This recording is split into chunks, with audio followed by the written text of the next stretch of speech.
Bunny Pounds here with another conversation with Christians Engaged.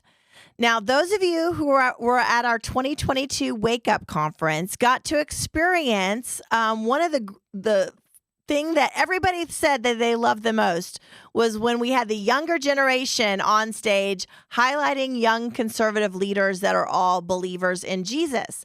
Now, it was a great time, and so we knew going into it, 40 minutes or 30 minutes that we had on stage was not enough to talk to all these young people. Everybody was going to want to hear their story. So today, we're continuing the series that we had of these young next generation leaders. And this is Manfred Wendt's Day. Manfred, it's so good to see you. Hey, Bunny, thanks for having me. So Manfred just moved from the great state of Texas to Washington, D.C. How's it going, Manfred? It's been interesting. They actually have fall up here, and their city can operate when it gets below 50 degrees. So it's been interesting as a Texan moving from 100-degree weather to 50-degree weather after a 3-hour plane ride. It's taken some getting used to. Yes. And his brother Jonah is also up there working as a congressional staffer. So they're together again.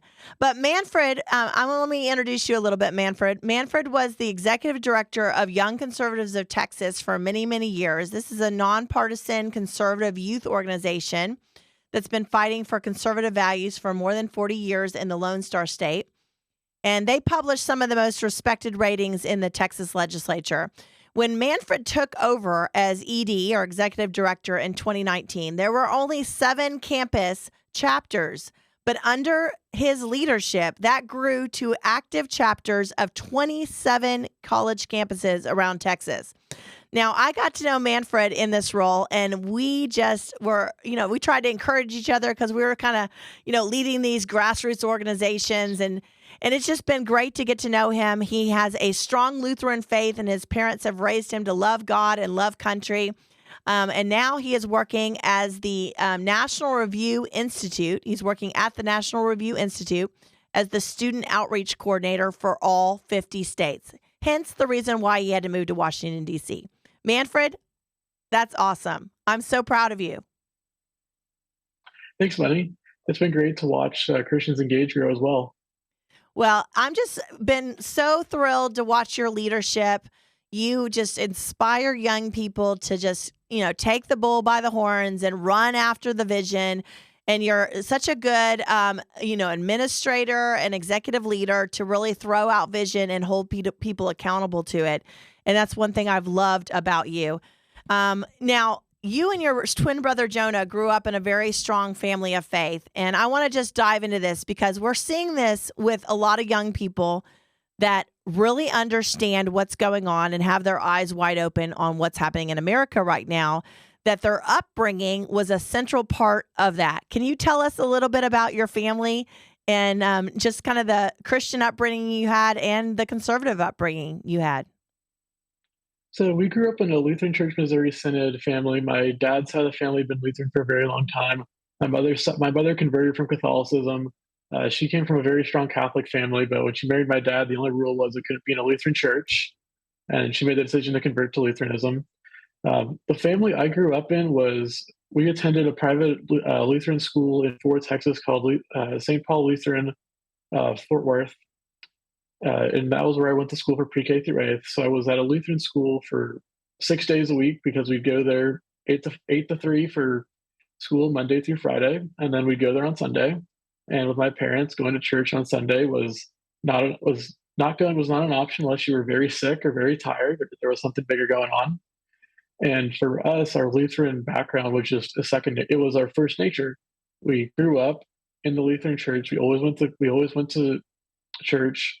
We were acolytes in 6th, 7th, and 8th grade. I'm pretty sure we still hold the record for number of acolyte appearances in the state of Texas, as we were doing it every single Saturday. And our conservative background didn't come out nearly as quickly. So we were a very apolitical family up until the Great Recession happened. Grandparents, from what I can tell, were Blue Dog Democrats from Wisconsin who grew up and didn't care about politics too much. Ronald Reagan was when they started voting Republican along with the pro-life issue. Because a lot of people forget that almost everybody in the United States in the 1940s was a Democrat. And then the pro-life issue kicked up in the 1960s. Conservatives started organizing inside the Republican Party, and people realized there was actually two parties in the United States, and one of them represented our values better than the other. And so politically, we didn't really become activated until after the until during the Great Recession. Great Recession was hard on a lot of families, including ours. And our family looked around and started to think, okay, well, maybe this politics stuff does affect us, because we'd always been pro-life voters, but that's generally where it ended: show up, vote for the pro-life candidates, and leave. And when the Great Recession happened, as a sixth, seventh, eighth grader, you look around and you realize you have two choices. Either you can look at what happened with the Great Recession, the housing crisis, and say, "Oh, we need to have more government so this never happens ever again." Or you look at it and say, "Okay, the government caused this. My parents played by the rules. They went to college. They waited until they were married to have kids," which is, a completely foreign order to the way we do things these days. Waited until they were married to have kids, raised them inside a two-family nuclear household, played life by the rules, and then still got burnt because the government decided that everybody needed to have a house in violation of every economics law known to man. And when that came crashing down, the Wendt family got hit really hard. And so the Great Recession is really what activated us, because we realized that politics is directly affecting us, and we didn't have a voice in this. We didn't choose the politicians that decided to completely destroy the housing market and millions of people's livelihoods, but we're the ones dealing with the consequences. And so we started listening more to Fox News, specifically people like Glenn Beck. And then high school, we're still listening, but I'd always assumed growing up that politics is for really, really smart, really, really rich people, and that poor people and normal people's job is just to sit back and listen and show up and vote, and that those smart people are going to take care of it. And then my family was invited to Governor Abbott's first inauguration in 2014. And of course, we filled out mailing lists and surveys and whatnot. And when you're elected governor of a large state, you're going to want to have a lot of people at your inauguration party. So you're going to invite everybody you have information for. And so they sent, it's a governor's inauguration of big states. So they sent out a really nice inauguration invitation. And our family got it and thought it was super cool and super important. So our grandparents see it and decide, okay, we're going. And so we end up going to the governor's ball in the inauguration, and we start walking around and talking to people, and we come away with two conclusions. One, these are normal people. They're not super smart. They're not, making me feel dumb. Two, why are all these short guys so tall? So we did two things when we went back. One, we went and bought boots so all these short guys would stop being so tall. And two, we started looking for ways to actually get involved in politics after realizing it's not really that hard. Politics is the world's largest spectator sport that everybody wants to watch, but nobody wants to play, and is the easiest sport in the world to play. Oh, that's so good, Manfred. And reminder that we're a C3, that we cannot endorse political parties or candidates, but this is an important story because this crisis is like what happened in 2007, 2008, that you're referencing, the housing crash. And I mean, we all felt it, right? The economy just, was just tanking on so many levels. It takes these kind of moments to wake people up, and that's what happened with your family. What we experienced in 2020 woke up a whole nother wave of people, right? They're like, when did the mayors and county judges and governors of our country have the authority to just shut down our lives? And so we saw a whole new wave of people waking up into the political process. Now, you guys, I loved that beginning story about the governor's invitations, because everybody just assumes they're special people that get those. And but you guys responded the right way about coming and getting a part of that. Now, who was it in your family that started like actually helping candidates, though? That's a whole other level. When you start donating, volunteering your time, block walking, knocking doors, you can call it block walking, knocking doors, talking to voters, however you want to talk about it. But who was it that kind of got going? Because your whole family kind of became like, avid campaigners. So it was my twin brother and I. Our grandparents and parents growing up didn't necessarily have enough money to have this free time to be able to go volunteer. And we were lucky to get involved at a time where we were high school seniors. So when you're a high school senior, especially when you were in the educational situation we were in, you had the choice between studying for finals or procrastinating by getting involved in a presidential election. And we chose to get involved in a presidential election. And that just started, that snowballed and it went from, well, we're going to go work for Dr. Ben Carson. We're going to see how this goes to, hey, I'm moving to DC. I got a job offer with the National Review Institute. Yeah, I mean, you never could have been able to dictate that story that, over the course of several years, this would be the result. And your brother, you guys started then after Ben Carson started volunteering with Chip Roy, who was running for Congress in 2018, the same time I was running. Tell us a little bit about that season. So that was a really funny season for me. So I was attended Trinity University from like 2015 to 2018, and I was very involved with I refounded my organization, Young Conservative Texas chapter. We did a bunch of guest speakers. We were bringing in people like Dinesh D'Souza, Dr. Ryan Anderson, and it had been a very big hold on my schedule. And finally, my junior year, I was graduating 3 semesters because of dual credits. I was graduating 3 years because of dual credits. And I remember walking into one of the political science department professors' offices and slapping my hands together and saying, I've got good news. I've got nothing I'm going to do in the spring. I'm going to be laser focused on academics so I can get a good GPA and then hopefully go get a master's degree. And then the next day, it comes across my phone, Congressman Lamar Smith has retired. Oh no. Trinity University was in TX21 at the time, Congressman Lamar Smith's district. It was the point of very safe Republican seats, like 20, 30 points Republican. Democrats were running candidates. Suddenly, my phone starts blowing up, and all these people that know me tangentially are starting to call me saying, hey, I want to run for Congress. If you endorse me, I'll give you a job. If you endorse me, I'll buy you beer because I was underage. And I had this overwhelming moment of there ended up being like 18 or 20 something candidates running. All those people are blowing up my phone. And so one of the things I always do whenever I'm in a difficult situation, I talk to a mentor. I talk to people who are older than me, who have more experience, who've been in that situation, because there are very few situations under the sun that are new and unique, especially in the year 2022. And so I call a mentor and I say, what do I do? And he said, wait. And I'm like, all right, I trust you. I'll wait. And then on the filing deadline, which I believe was December 18th that year, I was called as soon as close of business happened and said, hey, do you remember Chip Roy? Yeah, he was this cool guy I interned somewhat near when I interned at TVPF last summer. He's running for Congress. You're volunteering / working for him now. Okay. And so then Chip met with Chip's campaign team, checked his background. Everything's perfect. You couldn't make a better conservative candidate than Chip Roy, as we've seen with his performance in Washington. And this was a very contested primary. There were a billion people running in it.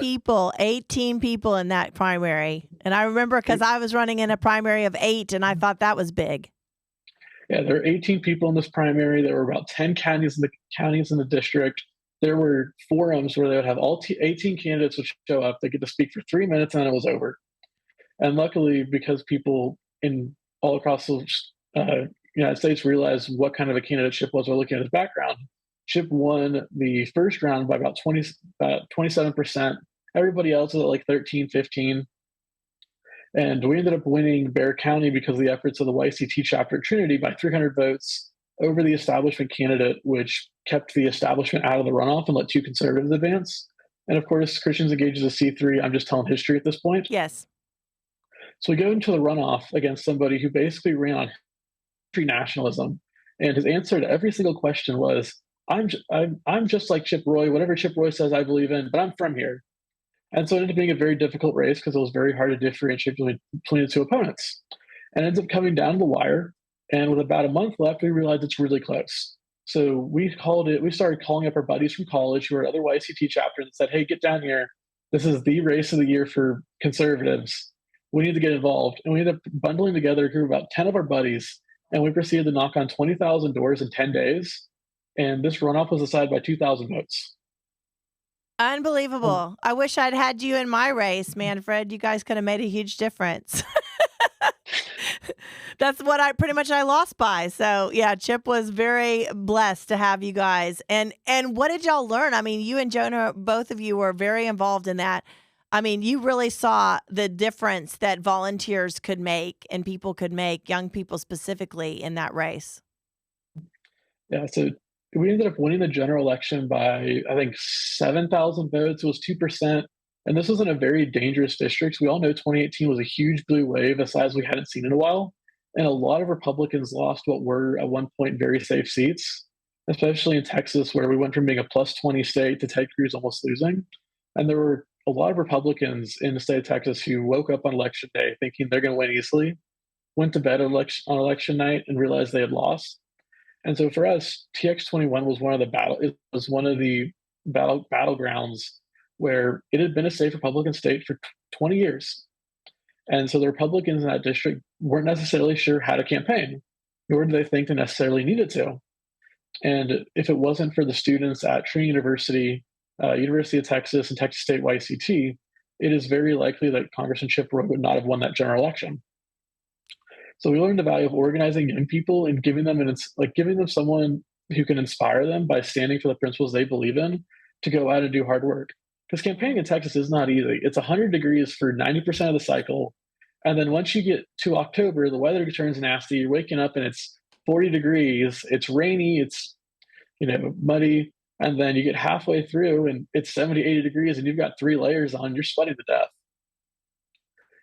And it's not a very easy thing for the average person to get up on their Saturday, wake up at 6, 7 a.m., go to a Whataburger at 8 a.m. Well, that part's easy for them. But sticking around for 4 or 6 hours and going to knock on doors, making phone calls, talking to their undecided voters, reminding Republicans to get out and vote, or Democrats if that's your side. And so I learned the strength of college kids because these kids are busy. They're in 40 hours a week of classes. They've got homework on top of that. Their their futures depend on what their GPA is, how much are they learning, not how many doors did you knock on for a congressman, unless they decide to go into politics. And the favorite moment for me of the campaign was when we got to election night and everybody starts pulling up. We're at Krause's in New Braunfels, great beer hall. And I look around and about 30 students from Trinity University had shown up. Keep in mind, Trinity's enrollment's about 2,000, and there are about 100 to about 200 conservative/Republican voters on campus. So 1% of our student body showed up to watch Chip Roy win. Wow, that's a great story, Manfred. And I know you learned so much about leadership and learned how to inspire people. And then that catapulted you into becoming the executive director of Young Conservatives of Texas. I mean, your story there has inspired me so much because you took an organization that was in a kind of dormant state. I won't say it was dying, but it was dormant. And it wasn't really growing, and there wasn't a lot of passion happening, though it had been in the past, and you kind of resurrected it. You went out and found leaders to start campus chapters and to really start pushing this forward, and the huge growth that you saw at your conferences and the things that you saw on campus. How did you do that as a leader, as a young leader that's really not much older than the kids you were trying to inspire on campus? How did you inspire them to get involved and to lead like that? So the background on that is YC has been around for about 40 years, the Young Conservatives of Texas. We started a foundation in the early 2000s because the way America's tax laws are set up. And after the November elections, I looked around. It had been a blue wave. There weren't a whole lot of jobs available. I had very little experience. Going to DC, Washington DC was not an option for me, because I had an intern in Washington, D.C., and with as many seats as we had lost, there were a lot more qualified people than me looking to have an entry-level job and just hold on in D.C. So I realized, okay, that's not for me. Well, I guess I'll go to the state capitol. And then I started sending out job applications, just talking to people, networking. And suddenly YCT reaches out and says, hey, we've had this money set aside for a while to hire somebody to run the organization. Want to come do it? And I sat down, I interviewed, I explained to them what I wanted to do, and then I was hired.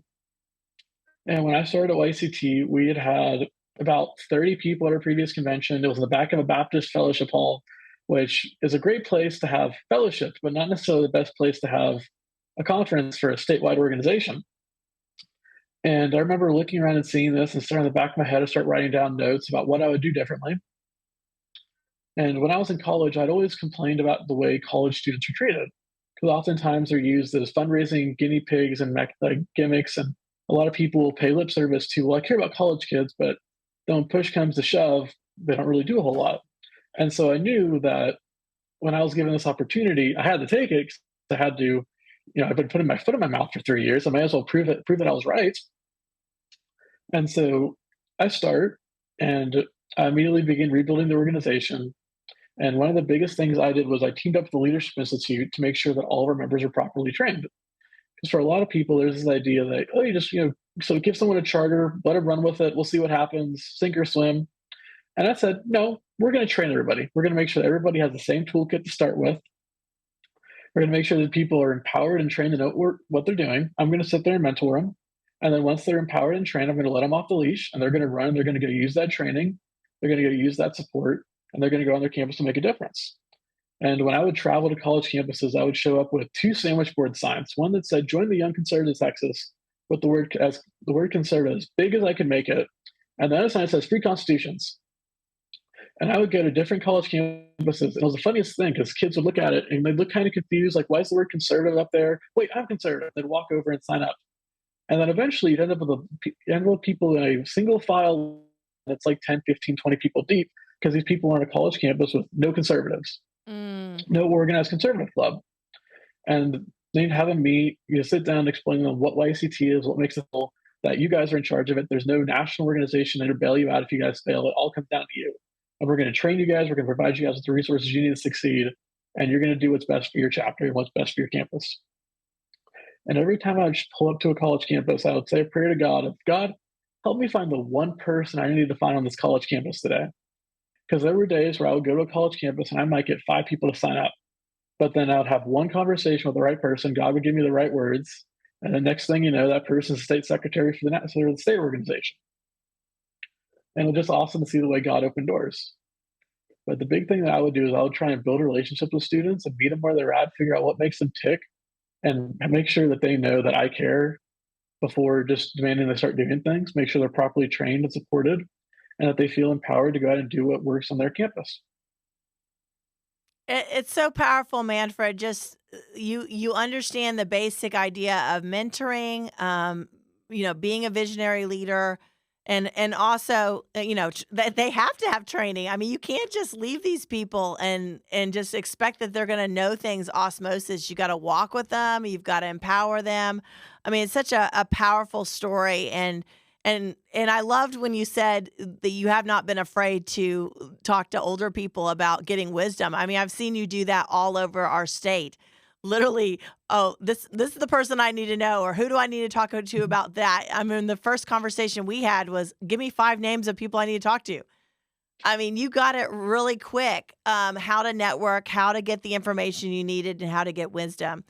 Um, so when you're talking to young people about why they should care about politics, there's such big apathy out there, right? But yet, the ones that get it, like you were saying, those young people that are walking by the sign and like, oh, wow, okay, I finally found a group that I can identify with.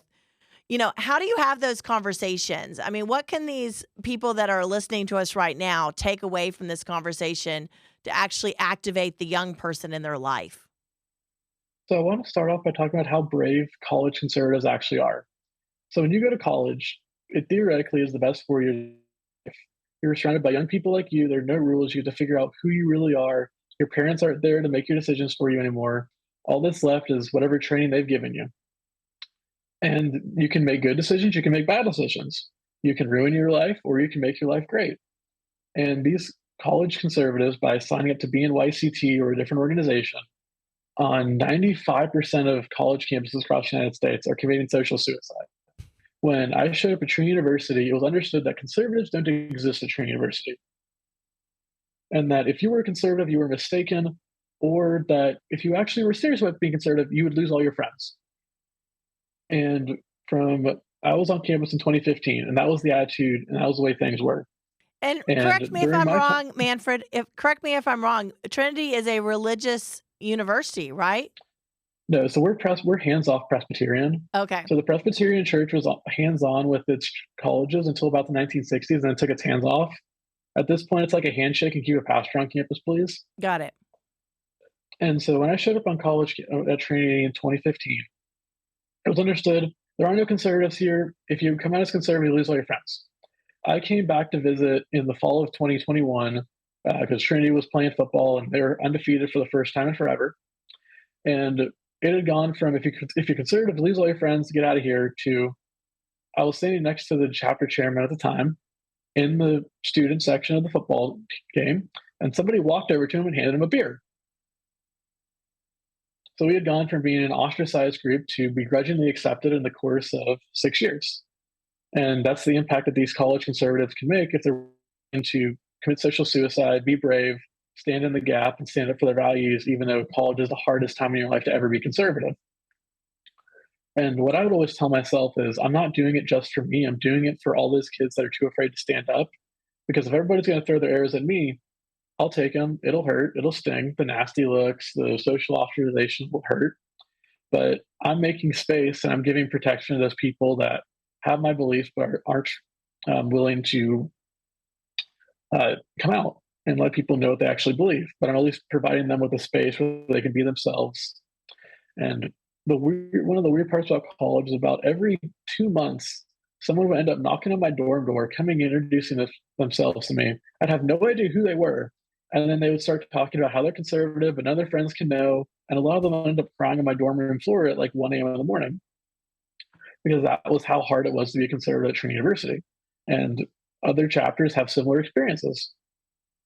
And so those college students are incredibly brave. They deserve your respect, and they're doing something that is incredibly hard. Yes. Yes. And you've seen, though, that young people that have a strong faith background are discovering their faith in those places and are able to stand up. I mean, we had a young intern from YCT that came and helped us one summer, Ryan from Baylor, right? And Ryan had a strong Catholic faith. And I knew that was one of the things that made him bold, and he was not afraid to stand up on his college campus at a Baptist university. You know, that still, I mean, he had to still stand up and to be brave in those frames. So how is your faith, Manfred, and your brother's faith and people that you've seen even in your activism, how has that helped them in this kind of turbulent times right now? It helps us because it gives us a solid foundation, and it helps us realize that regardless of how college goes, regardless of what happens, at the end of the day, you get to go to heaven, and God loves you and is there to protect you. And that at the end of the day, um, Christians are used to being persecuted.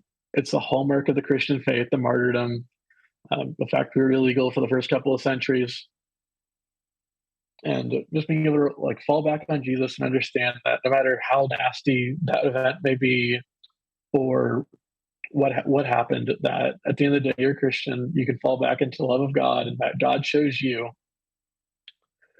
and that no matter what happened on college campus, it is completely insignificant to the love that God has for you.